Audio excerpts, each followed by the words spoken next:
तो इस वीडियो में सामान्य अध्ययन प्रैक्टिस सेट पेपर देखने वाले हैं, तो आप लोग लास्ट तक जरूर बने रहिएगा। तो चलिए शुरू करते हैं। देखिए फर्स्ट क्वेश्चन है, कहता y का मान ज्ञात करें जिसके लिए बिंदु P इतना और Q इतना के बीच की दूरी 10 मात्रक है। तो देखिए यहाँ पर क्या होगा, तो 10 स्क्वायर बराबर होगा 10 - 2 का whole square, y minus minus plus हो जाएगा तो y + 3 का होल स्क्वायर। ठीक है, इसको सॉल्व कीजिएगा तो यहाँ से y का मान आ जाएगा 3 या -9, यानी ऑप्शन नंबर क्या हो जाएगा, तो डी हो जाएगा। नेक्स्ट क्वेश्चन देखिए। नेक्स्ट क्वेश्चन है कि एक गाड़ी 2.4 लीटर पेट्रोल में 43.2 किलोमीटर की दूरी तय करती है। यह गाड़ी 1 लीटर पेट्रोल में कितनी दूरी तय करेगी? तो देखिए, तो चूँकि 2.4 लीटर में 43.2 किलोमीटर, तो 1 लीटर में कितना करेगा, 43.2/24। ठीक, यानी ये 18 किलोमीटर। Option number C. नेक्स्ट देखिए, नेक्स्ट है कि एक जो है 1.5 मीटर ऊंची मूर्ति एक ऊर्ध्वाधर स्तंभ पर स्थित है। ठीक है, देखिए 1.5 मीटर ऊंची मूर्ति एक ऊर्ध्वाधर स्तंभ, तो ये है 1.5 मीटर ऊंची मूर्ति। ठीक है, जमीन पर स्थित किसी बिंदु से मूर्ति के शीर्ष बिंदु एवं स्तंभ के शीर्ष बिंदु का उन्नयन कोण कितना है, 60 और 45। तो देखिए ये है 45 और ये है 60। ठीक, 60 है तो कहता ऊर्ध्वाधर स्तंभ की ऊंचाई ज्ञात करें। ऊर्ध्वाधर स्तंभ की ऊंचाई ज्ञात करना है। तो यहाँ पे यदि आप देखेंगे तो देखिए इस त्रिभुज में देखिएगा तो 10 45 ये 1 तो ये भी 1। ठीक, और इसमें देखिए 10 60 बड़े त्रिभुज में 10 60 कितना होगा, √3, यानी ये पूरा होता है √3 और ये 1। ठीक, तो देखिए तो यहाँ से यहाँ तक कितना है 1.5, यानी √3 - 1, √3 - 1 यूनिट का मान कितना है 1.5। ठीक है, 1.5। तो आपको निकालना है ऊर्ध्वाधर स्तंभ की ऊंचाई। ठीक है, ऊर्ध्वाधर स्तंभ की ऊंचाई यानी 1 यूनिट का मान। तो 1 यूनिट का मान क्या होगा, तो ये हो जाएगा 1.5/√3 - 1। ठीक, परमेकरण कीजिएगा तो ये हो जाएगा √3 + 1/√3 + 1, यानी ये हो जाएगा 1.5 × √3 + 1 और नीचे में हो जाएगा 2 - 1 यानी 1।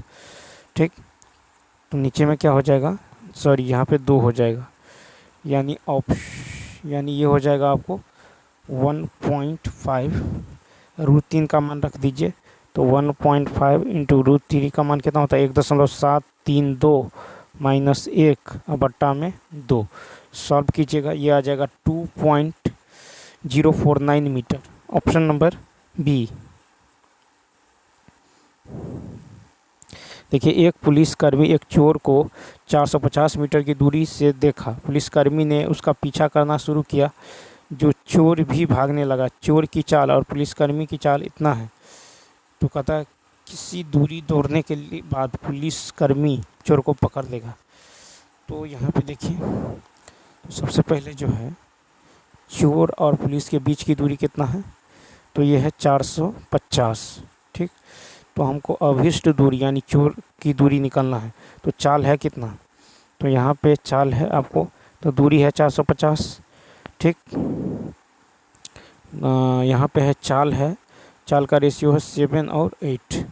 ठीक है, तो पुलिसकर्मी के चाल का अनुपात है 7 × 7:8। तो पुलिसकर्मी द्वारा चोर को पकड़ने में तय की गई दूरी कितना होगा, 450 × चोर का जो स्पीड है कितना 8 है, पुलिसकर्मी चोर की चाल और पुलिसकर्मी की चाल का अनुपात दे दिया गया है 7 और 8। ठीक है, 7 और 8। तो ये हो जाएगा आपको पुलिसकर्मी द्वारा चोर को पकड़ने में तय की गई दूरी 450 × में 8 बट्टा में 8 - 7। ठीक है, कितना 8 - 7, यानी नीचे में 1 हो जाएगा, यानी ये हो जाएगा 3600 मीटर। ठीक है, 3600 मीटर यानी 3.6 किलोमीटर, यानी ऑप्शन नंबर ए। देखिए इसको सॉल्व करना है। अब देखिए ये हो जाएगा कितना 169/144।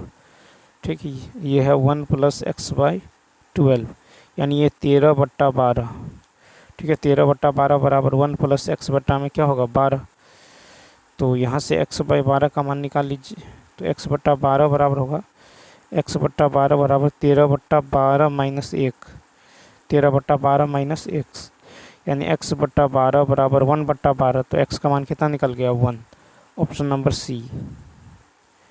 तो ये कहता है कि दो वृत्त जिसकी त्रिज्याएं इतना इतना है, ठीक, एक दूसरे के बाह्यता स्पर्श करते हैं, तो अनुस्पर्श रेखा की लंबाई। तो देखिए अनुस्पर्श रेखा की लंबाई होगा √4r1r2। ठीक, दो वृत्त की त्रिज्याएं क्रमशः 25 और 9 सेंटीमीटर एक दूसरे को बाह्यता स्पर्श करते हैं, तो अनुस्पर्श रेखा की लंबाई क्या होगा √4r1r2, यानी √4 × 25 × 9, यानी ये हो जाएगा 253। 5 × 15 दूनी 30 centimetre. A option, A option. Next देखिए कहता 5 वर्ष पूर्व, ठीक है, नूरी की आयु 5 वर्ष पूर्व नूरी की आयु सोनू की आयु की 3 गुनी, 10 वर्ष बाद नूरी की आयु सोनू की आयु की 2 गुनी। ठीक, तो नूरी की आयु सोनू की आयु की 2 गुनी, इन दोनों में देखिए कितना का अंतर है 3 और 1 में 2 का, यहाँ पे 1 का। तो इसको 2 से गुना कर दीजिए, इसको 1 से गुना कर दीजिए, तो ये तो 3 और 1 ही रहने वाला है, ये हो जाएगा 4 और 2। ठीक, अब देखिए इन दोनों में कितना का अंतर है 1, तो 1 यूनिट का मान जो है कितना का 15, 10 और 5 15 के बराबर है। तो नूरी की वर्तमान आयु, तो यहाँ पे देखिए पहले 3 यूनिट का मान कितना होगा 45। ठीक, ये 5 वर्ष पहले है, तो वर्तमान में कितना होगा 50, 50, यानी सी ऑप्शन। नेक्स्ट देखिए कहता है कि एक कंबल को 1148 में बेचने पर 30% की हानि होती है, तो 5% लाभ प्राप्त करने के लिए, तो देखिए 30% हानि यानी 70%, ये बराबर होगा आपको कितना 1148। ठीक, तो हमको निकालना है 5% लाभ यानी 105% का मान, तो ये होगा इतना बट्टा इतना गुने 105, 105। इसको जैसे ही सॉल्व कीजिएगा ये आ जाएगा 1722। Option number C. कहता अगस्त 2024 में भारत सरकार ने किसे नया कैबिनेट सचिव नियुक्त किया है 39 का बी टीवी सोमनाथन। अगस्त 2024 में भारत सरकार ने टीवी सोमनाथन को नया कैबिनेट सचिव नियुक्त किया है। अगस्त 2024 में भारत सरकार ने राजीव गौबा के स्थान पर टीवी सोमनाथन को नया कैबिनेट सचिव नियुक्त किया है। श्री विक्रम मिश्री को भारत का नया विदेश सचिव नियुक्त किया गया है। अगस्त 2024 में विजय मोहन क्वात्रा ने अमेरिका में भारतीय राजदूत का पदभार संभाला। फिर है कि CS शेट्टी को SBI के अगले चेयरमैन के रूप में नियुक्त किया गया है। उसके बाद देखिए नेक्स्ट क्वेश्चन कहता है कि हाल ही में किस राज्य के प्रसिद्ध जो है सांची क्राफ्ट को GI टैग मिला है, तो बी ऑप्शन उत्तर प्रदेश। तो देखिए हाल ही में उत्तर प्रदेश का प्रसिद्ध सांची क्राफ्ट को GI टैग मिला है। 2 अप्रैल 2024 तक में 69 GI टैग के साथ वर्तमान में सर्वाधिक GI टैग वाला राज्य उत्तर प्रदेश बना है। 30 मार्च 2024 को विभिन्न राज्यों को एक दिन में सर्वाधिक GI टैग 63 जारी किया जाने का रिकॉर्ड बना है। भौगोलिक संकेत रजिस्ट्री चेन्नई तमिलनाडु में स्थित है। GI टैग पाने वाला पहला उत्पाद दार्जिलिंग चाय पश्चिम बंगाल 2003। 1999 में भारत में भौगोलिक संकेत पंजीकरण संरक्षण अधिनियम पारित किया गया। विश्व व्यापार संगठन WTO द्वारा GI टैग दिया जाता है। कहता है कि किस राज्य सरकार के द्वारा महिलाओं के कार्यस्थली को सुरक्षित करने की दिशा में साहस पहल की शुरुआत की गई है, तो 41 का होगा बी तेलंगाना। तो तेलंगाना राज्य सरकार के द्वारा महिलाओं के कार्यस्थली को सुरक्षित बनाने की दिशा में साहस पहल की शुरुआत की गई है। हाल ही में हिमाचल प्रदेश ने जेल के कैदियों के लिए जो हिम केयर योजना शुरू किया है। ओडिशा राज्य सरकार द्वारा जारी स्लम अपग्रेडिंग प्रोग्राम जग मिशन को UN हैबिटेट अवार्ड 2023 से सम्मानित किया गया। कहता कौन सा यूरोपीय देश नाटो का नवीनतम 32वां सदस्य देश बना है, तो स्वीडन। तो देखिए यूरोपीय देश स्वीडन नाटो का नवीनतम 32वां सदस्य देश बना है। इससे पूर्व 31वां सदस्य देश के रूप में फिनलैंड नाटो का सदस्य बने थे। नाटो का 30वां सदस्य देश जो मैसेडोनिया राजधानी स्कोपजे को बनाया गया था। 1949 में स्थापित उत्तरी अटलांटिक संधि संगठन नाटो जो है एक प्रकार का सैन्य संगठन है।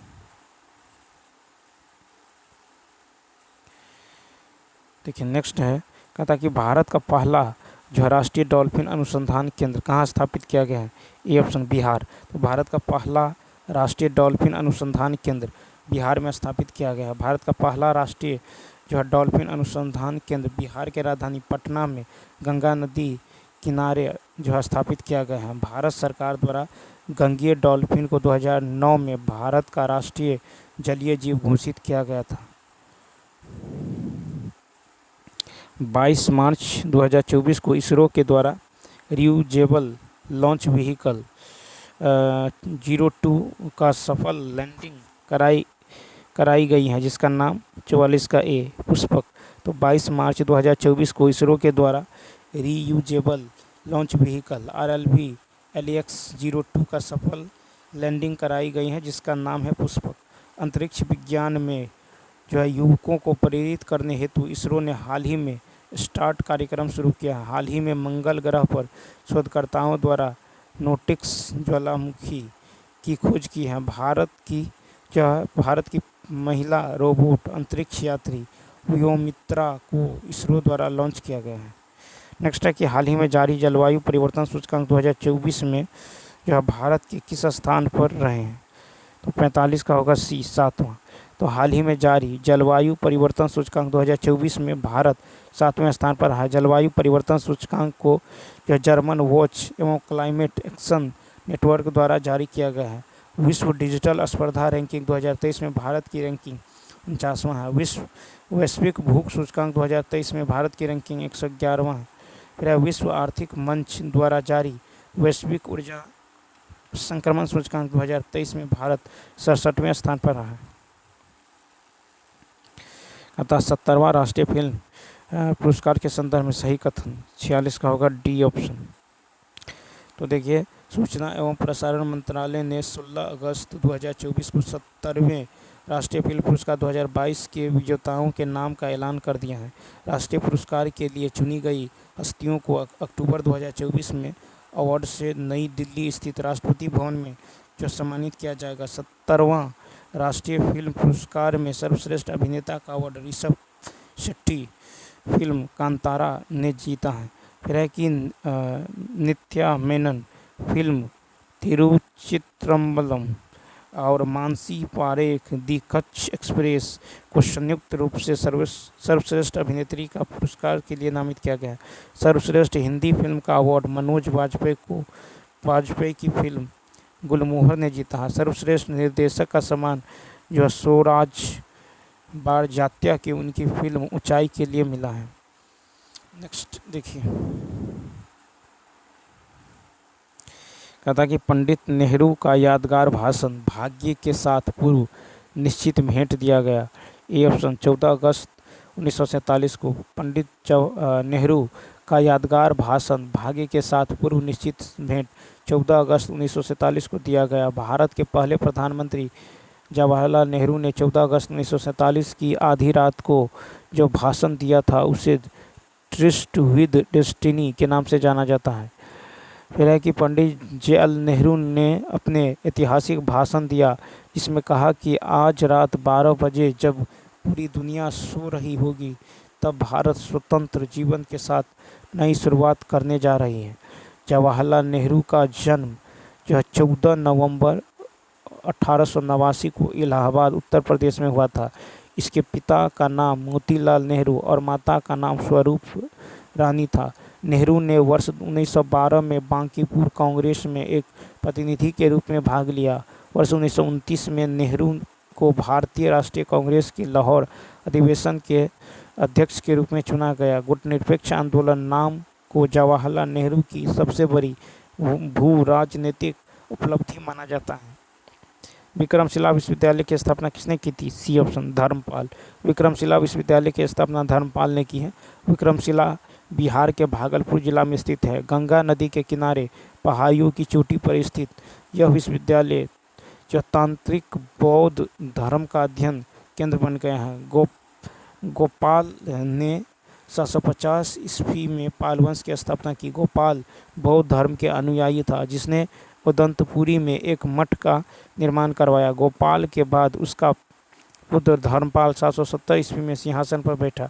धर्मपाल बौद्ध के अनुयायी था। उसने अनेक जो है मठ एवं बौद्ध विहार बनवाए। महिपाल को पाल वंश का दूसरा संस्थापक माना जाता है।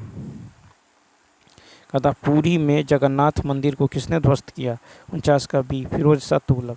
पुरी में जगन्नाथ मंदिर को फिरोज शाह तुगलक ने ध्वस्त किया। जगन्नाथ मंदिर कई बार जो है आक्रमणकारियों के आक्रमण का शिकार हुआ। जगन्नाथ मंदिर पर हमले और विध्वंस का पहला उल्लेख सन 1340 ईस्वी में मिलता है, जब बंगाल के सुल्तान इलियास शाह ने जगन्नाथ मंदिर पर हमला कर इसको नष्ट कर दिया। मंदिर पर दूसरा हमला 1360 में दिल्ली के सुल्तान फिरोज शाह तुगलक ने किया था। इस आक्रमण में जगन्नाथ मंदिर को काफ़ी नुकसान पहुंचा था। जगन्नाथ मंदिर पर तीसरा हमला 1509 में बंगाल के सुल्तान अलाउद्दीन हुसैन शाह के सेनापति इस्माइल काजी ने किया था। ऐसी मान्यता है कि इस मंदिर का निर्माण 12वीं शताब्दी में पूर्वी जो है गंगराज वंश के राजा अनंत वर्मन जो है गंगदेव द्वारा किया गया। जगन्नाथ मंदिर को यमनिका तीर्थ भी कहा जाता है। हिंदू मान्यताओं के अनुसार पुरी में भगवान जगन्नाथ की उपस्थिति के कारण मृत्यु के देवता यम की शक्ति समाप्त हो गई। इस मंदिर को सफ़ेद पेगोडा कहा जाता है। बिहार में सासाराम का जागीरदार कौन था? सी, हसन सूरी। बिहार में सासाराम का जागीरदार हसन सूरी था। शेर शाह के पिता हसन खान सूरी एक अफगान शासक का जागीर था। उन्हें सासाराम की जागीर जमाल खान से उनकी सेवाओं के लिए इनाम स्वरूप मिला था। शेर शाह सूरी का बचपन का नाम फरीद खां था। शेर शाह सूरी ने भूमि की माप के लिए 32 अंक वाला जो सिकंदरी गज एवं सन की डंडी का प्रयोग किया।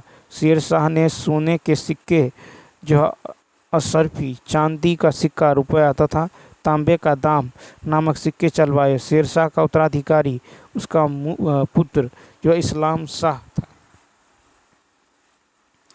फिर है कि भारत में प्रथम छापखाना जो किसके द्वारा स्थापित किया गया था? ए ऑप्शन, पुर्तगाली।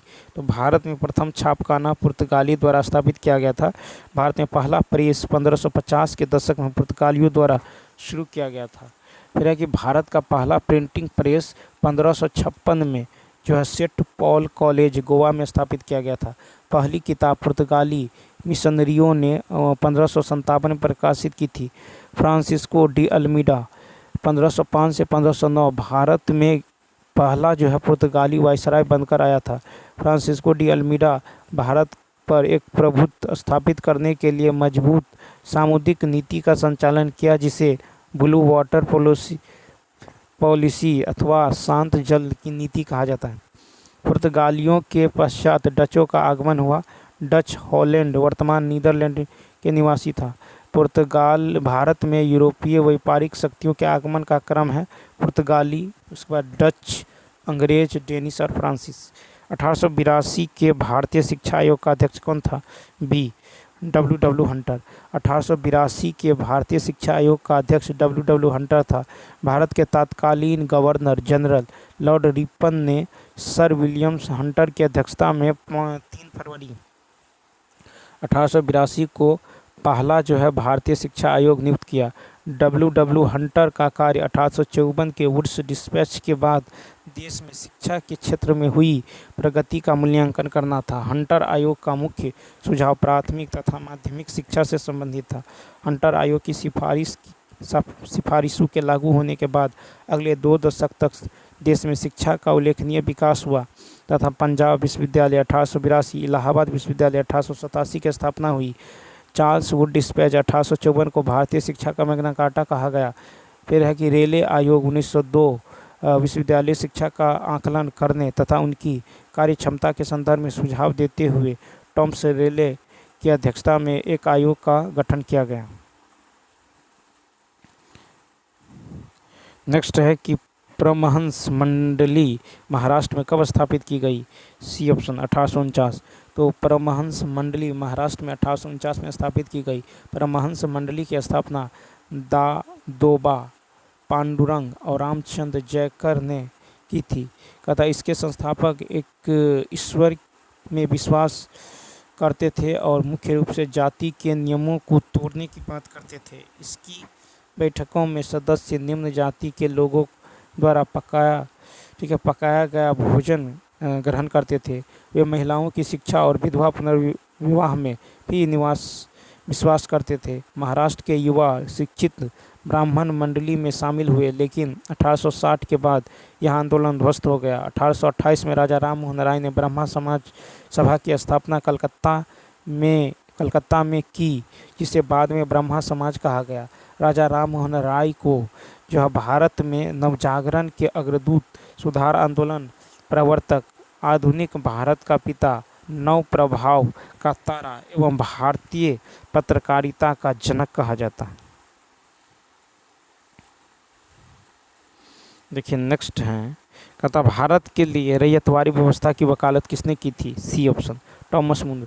भारत के लिए रैयतवारी व्यवस्था की वकालत टॉमस मुनरो ने की थी। रैयतवारी व्यवस्था का जन्मदाता टॉमस मुनरो और कैप्टन अलेक्जेंडर रीड को माना जाता है। 1792 में रैयतवारी व्यवस्था जो है 12 महल जिले में पहली बार कैप्टन रीड द्वारा लागू की गई। 1820 ईस्वी में इस व्यवस्था को मद्रास में लागू किया गया। यहाँ इस व्यवस्था को सुचारू रूप से चलाने के लिए जो मुनरो को मद्रास प्रेसिडेंसी का गवर्नर नियुक्त किया गया। 1825 में यह व्यवस्था बम्बई तथा 1858 तक यह संपूर्ण दक्कन और अन्य क्षेत्रों में लागू हो गया। इस व्यवस्था के अंतर्गत ब्रिटिश भूभाग का 51% हिस्सा शामिल था। यह व्यवस्था मद्रास, बम्बई के कुछ हिस्से, असम व कुर्ग आदि क्षेत्रों में भी लागू थी।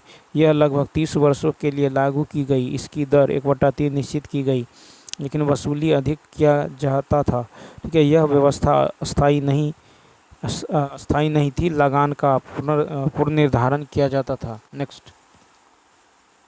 कहता कि राष्ट्रीय ग्रामीण स्वास्थ्य मिशन किस वर्ष शुरू किया गया? C option 2005। राष्ट्रीय ग्रामीण स्वास्थ्य मिशन की शुरुआत 2005 में किया गया। 12 अप्रैल 2005 को राष्ट्रीय ग्रामीण स्वास्थ्य मिशन की शुरुआत किया गया। यूपीए सरकार की यह महत्वाकांक्षी मिशन थी। आयुष्मान भारत योजना की शुरुआत 23 सितंबर 2018 को रांची के प्रभात फेरी मैदान से किया गया। 25 सितंबर 2018 को दीनदयाल उपाध्याय की जयंती पर इस योजना की संपूर्ण देश में लागू किया गया। आयुष्मान भारत योजना का दूसरा नाम प्रधानमंत्री जन आरोग्य योजना है। इस योजना के द्वारा 10 करोड़ से अधिक परिवार को 5 लाख का मेडिकल बीमा दिया गया।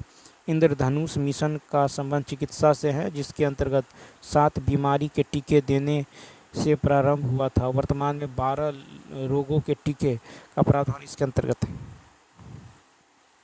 हरियाणा में भारत सरकार द्वारा किस स्थान पर नाभिकीय विद्युत संयंत्र लगाया जा रहा है? A option Gorakhpur.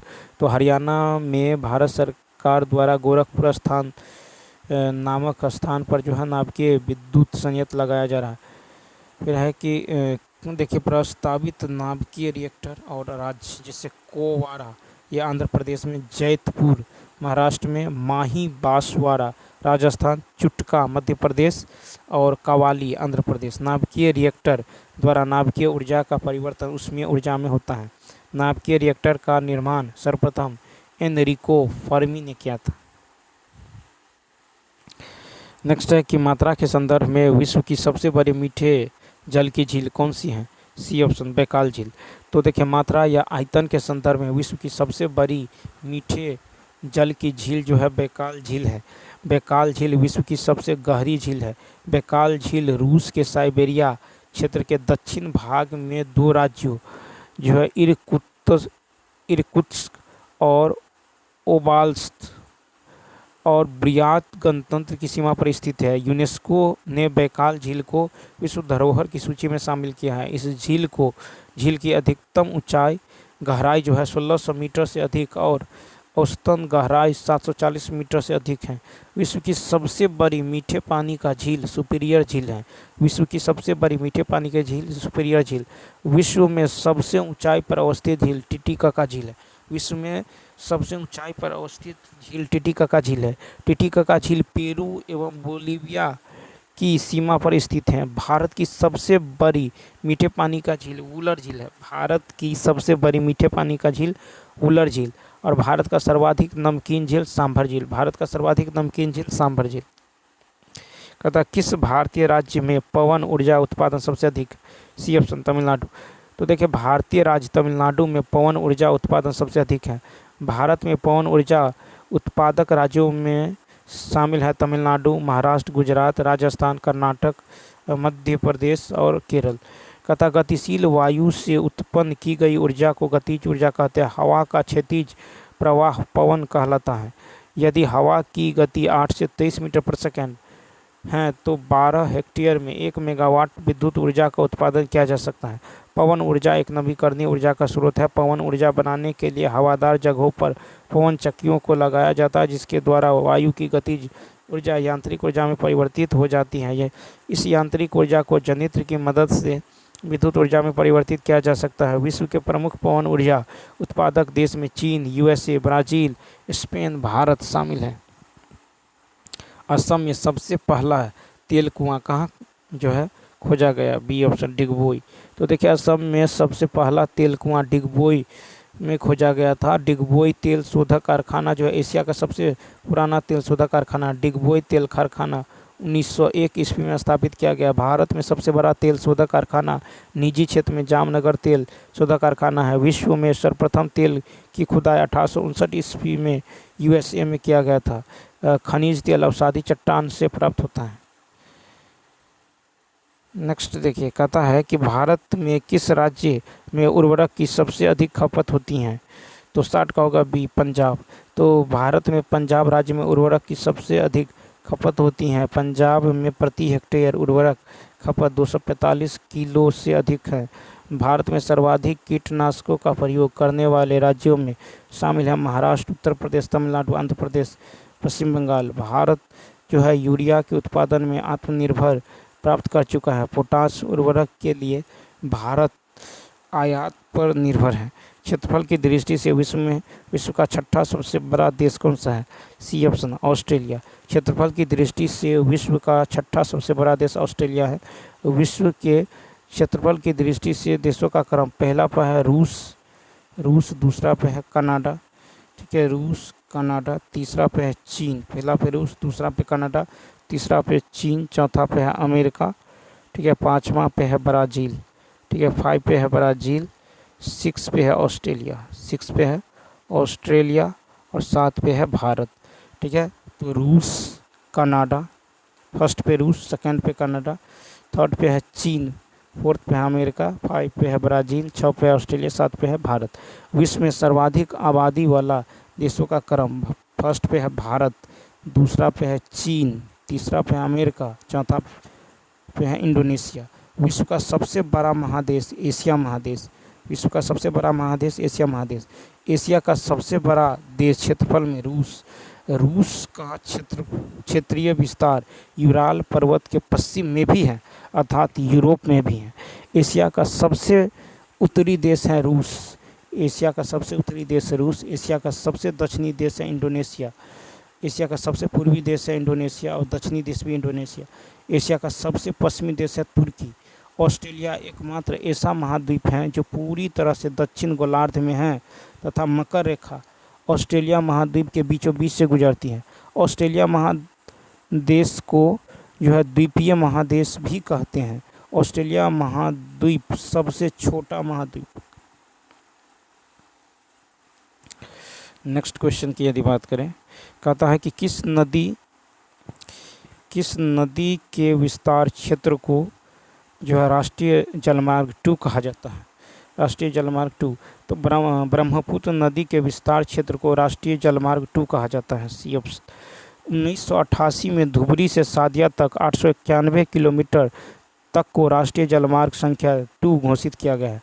धुबरी ब्रह्मपुत्र नदी पर बना पहला बड़ा टर्मिनल है। राष्ट्रीय जलमार्ग 2 में पांडु बंदरगाह सबसे बड़ा एवं सबसे महत्वपूर्ण बंदरगाह है। राष्ट्रीय जलमार्ग अधिनियम 2016 के अनुसार देश में कुल 111 राष्ट्रीय जलमार्ग है, जिसमें से 106 राष्ट्रीय जलमार्ग 2016 में घोषित किया गया। जलमार्गों की सर्वाधिक लंबाई उत्तर प्रदेश में है।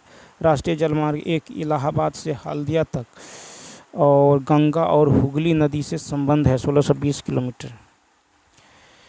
देखिए कहता है 1 kg द्रव्यमान 3 सेंटीमीटर त्रिज्या के किसी ठोस गोले को केंद्र से जाती हुई अक्ष के परितः 50 रेडियन पर सेकेंड के कोणीय वेग से घुमाया जाता है। घूर्णन की गतिज ऊर्जा।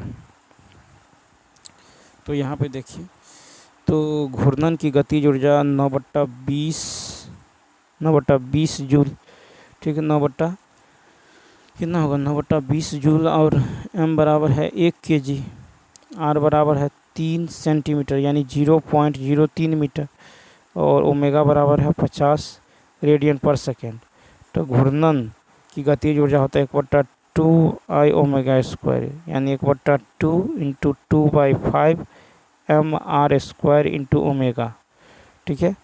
यानी ये क्या हो जाएगा, ये हो जाएगा 1/5 ओमेगा 1/5 mr² ओमेगा, यानी 1/5 × 1 × 0.03 का होल स्क्वायर इंटू में 50 का स्क्वायर, यानी कितना होगा, तो 9/20 जूल हो जाएगा, यानी ऑप्शन नंबर बी।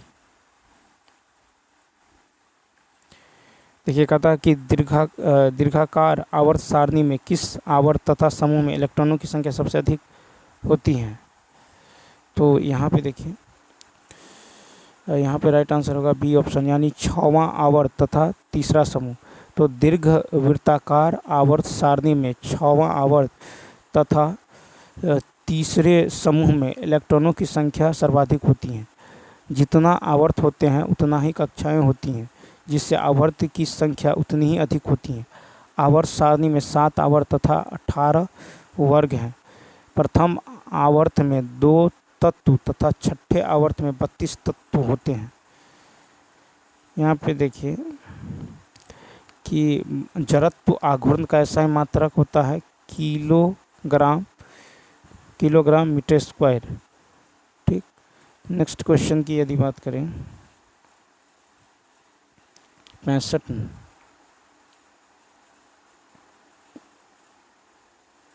कहता कि मनुष्य में भोजन का पूर्ण पाचन किस अंग में होता है। 65 का सी, छोटी आंत, स्मॉल इंटेस्टाइन। देखिए तो मनुष्य में भोजन का पूर्ण पाचन छोटी आंत में होता है। मानव भोजन के पाचन की संपूर्ण प्रक्रिया 5 अवस्थाओं से गुजरती है। अंतःग्रहण, ठीक है, पाचन, अवशोषण, स्वांगिकीकरण, मल परित्याग। छोटी आंत की दीवारों से आंतरिक जो है रस निकलता है, जिनमें निम्न एंजाइम होते हैं। इरेप्सिन होता है, माल्टेज होता है, सुक्रेज होता है, लैक्टेज होता है और लाइपेज होता है। पचे हुए भोजन का रुधिर में पहुंचना जो अवशोषण कहलाता है। भोजन का शरीर के उपयोग में लाया जाना स्वांगिकीकरण कहलाता है। फिर है कि साइक्लोहेप्टेन में एकल बंधों की कुल संख्या कितनी होती है, सी 15। तो साइक्लोपेंटेन में एक बंधों की कुल संख्या 15 है, ठीक है। और कुल एकल बंध या कुल एकल सिग्मा बंध जो है 15 होंगे। साइक्लोपेंटेन जो है समचक्रीय हाइड्रोकार्बन यौगिक है। नेक्स्ट क्वेश्चन है, देखिए नेक्स्ट क्वेश्चन की यदि बात करें, एक कांच की पट्टी पर उसके अभिलंब के अनुदिश आपतित एक प्रकाश किरण का आपतन कोण कितना होता है। A option 0। तो देखिए एक कांच की पट्टी पर उसके अभिलंब के अनुदिश आपतित एक प्रकाश किरण का आपतन कोण 0 होगा। जब किसी कांच की पट्टी लंबवत प्रकाश की किरण आपतित होती हैं तो परावर्तन के बाद, ठीक है, उसी रेखा पर वापस लौट जाती है। जब प्रकाश की किरण एक माध्यम से दूसरे माध्यम में गमन करती हैं तो अभिलंब से दूर भागती हैं, यह अभिलंब की ओर मुड़ती हैं। इस घटना को प्रकाश का अपवर्तन कहते हैं। प्रकाश के अपवर्तन का मुख्य कारण जो है विभिन्न माध्यमों में प्रकाश के वेग में अंतर होता है। अपवर्तनांक बराबर होता है निर्वात में प्रकाश का वेग बटे माध्यम में प्रकाश का वेग। नेक्स्ट है कि एडीपी और एटीपी अणुओं में भंडारित और स्थानांतरित करने की प्रक्रिया में निम्नलिखित में से कौन सा खनिज महत्वपूर्ण भूमिका निभाता है? सी ऑप्शन यानी फास्फोरस। ठीक है, तो यहाँ पे एडीपी को एटीपी अणुओं में भंडारित और स्थानांतरित करने की प्रक्रिया में फास्फोरस खनिज महत्वपूर्ण भूमिका निभाता है। फिर है कि एडीपी से एटीपी का रूपांतरण माइटोकॉन्ड्रिया में होता है। ठीक है, और एडीपी पीआई प्लस ऊर्जा ये एटीपी बनाता है, और पायरोफॉस्फेट बंधन जो एटीपी अणु में दूसरे और तीसरे फास्फेट समूहों को जोड़ता है, एक ऐसा सहसंयोजक बंधन है जो ऊर्जा संग्रहित करता है। माइटोकॉन्ड्रिया की आंतरिक झिल्ली में एडीपी जो है कैमियोस्मोसिस जो है फास्फोराइलेशन नामक प्रक्रिया के माध्यम से एटीपी में परिवर्तित होता है। एटीपी को ऊर्जा करेंसी कहा जाता है। नेक्स्ट, प्राक केंद्रकीय कोशिका की कुछ विशेषताओं का उल्लेख नीचे किया गया है। तो कहता है गलत विकल्प का चयन कीजिए। 69 का ए यानी झिल्लीबद्ध कोशिकाओं की मौजूदगी। तो देखिए प्राक केंद्रकीय कोशिका की कुछ विशेषताओं में यह गलत है कि इसमें झिल्ली युक्त कोशिकाओं की मौजूदगी रहती है। प्रोकैरियोटिक कोशिका में के निम्न गुण है, जैसे केंद्रक झिल्ली अनुपस्थित होता है, बिना झिल्ली के कोशिकांग है, और माइटोकॉन्ड्रिया एवं अंतःप्रद्योत जालिका नहीं पाई जाती है। इसमें 70 एस राइबोसोम पाए जाते हैं। प्रोकैरियोट्स के उदाहरण हैं जीवाणु, नीलहरित शैवाल और साइनोबैक्टीरिया आदि। कहता है किस अपशिष्ट को जीवाणुओं या अन्य मृत जीवियों द्वारा विघटित नहीं किया जा सकता? सी प्लास्टिक। तो प्लास्टिक अपशिष्ट को जीवाणुओं या अन्य मृत जीवियों द्वारा विघटित नहीं किया जा सकता। पॉलीथीन जो है ये इथिलीन का बहुलक होता है, और प्लास्टिक जो है बड़े भार का कार्बनिक पदार्थ होता है। यह लंबी कार्बन श्रृंखला वाले पॉलीमर के रूप में होते हैं। प्लास्टिक की खोज 1846 में प्रसिद्ध जर्मन रासायनिक क्रिश्चियन जो है शन बीन ने किया था।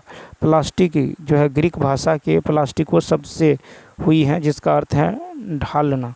प्लास्टिक दो प्रकार के होते हैं, थर्मोप्लास्टिक और थर्मोसेटिंग। थर्मोप्लास्टिक इसे बार बार गर्म कर ढाला जा सकता है, जैसे पीवीसी, नायलॉन, पॉलीथीन आदि। और थर्मोसेटिंग इसे केवल एक बार गर्म कर ढाला जा सकता है, जैसे बेकेलाइट, मेलेमाइन आदि। प्लास्टिक जो है अजैव निम्नीकृत पदार्थ है, जबकि चमड़ा, ठीक है, चमड़ा, मलमूत्र, कागज जैव निम्नीकरणीय पदार्थ है। तो चलिए दोस्तों, इस वीडियो में इतना ही। यदि यह वीडियो अच्छा लगा हो तो लाइक, शेयर और सब्सक्राइब करना न भूलें। मिलते हैं नेक्स्ट वीडियो में। थैंक्स।